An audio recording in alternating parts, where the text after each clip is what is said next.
Hey everybody, this is Steve J. Klein back again with another coin video. And today we're going to be learning a little bit about British coin history. I really do like learning about this specific album that I'm going to be showing you today. We're going to be covering Britain's first decimal coins. It's a little bit different from the way that the British use their coins today. So we'll be talking a little bit about that, but it is a really cool album to have here. I actually got this album from my grandmother.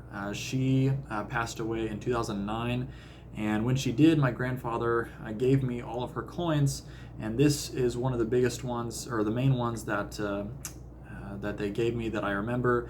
And I just love having that because it's a remembrance for her. It's actually a reason why I coin collect today.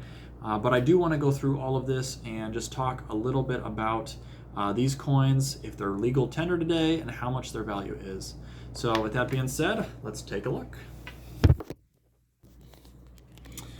All right, so on the left side here, it says decimal day, Monday, 15th of February, 1971. This day, D-Day, United States will officially change to decimal currency. So the currency obviously was changed in the United Kingdom here to include these coins after 1971. I do have a few different coins that are from 1971 here. I think, oh gosh, let me get this out of the album. It's going to be a little bit blurry there. There we go. So 1971, that is the halfpenny that's right there. In fact, let me go ahead and get on the back here first.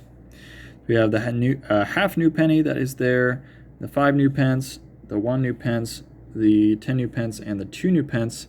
And for those of you who are not familiar with British history also, you can look at these pence kind of like pennies. So essentially, you can look at this like it's a nickel, so 5 cents, 10 cents, 1 cent, a half a cent, and 2 cents.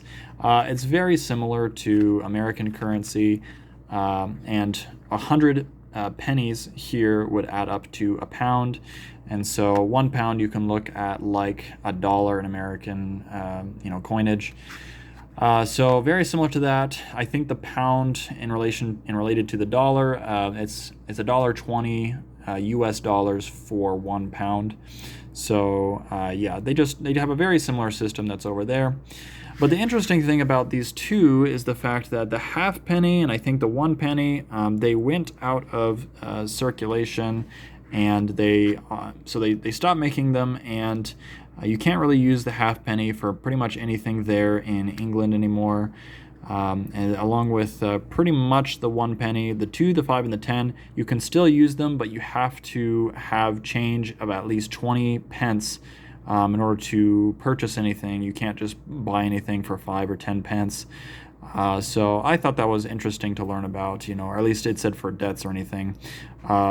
So that's as far as my knowledge there. I've never actually been there before, but as far as doing my research, it looks like that's kind of the main gist, is that, most of these coins, they're just not really used that much, just kind of like how we don't really use the Lincoln cent anymore. We don't really pay, most of the time we don't pay pennies for anything much anymore here either.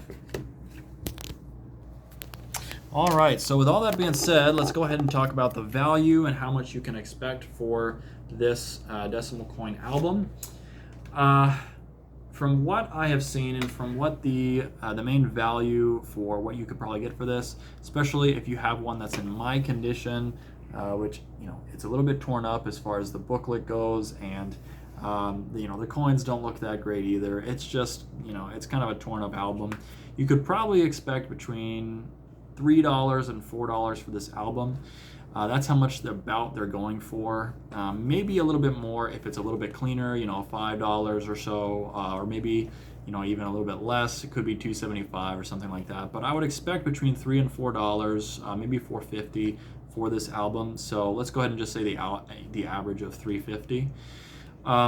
But I really do hope you enjoyed the history there of these British coins. And if you haven't already subscribed to my channel, please do so. I'm gaining about 25 new subscribers a day, and I really do appreciate all of you doing that. Once I hit 500 subscribers and 1,000 subscribers, I'm going to be doing some really fun things with my channel that you're going to want to stick around for. So with all that being said, thanks so much for tuning in, and we'll see you all next time.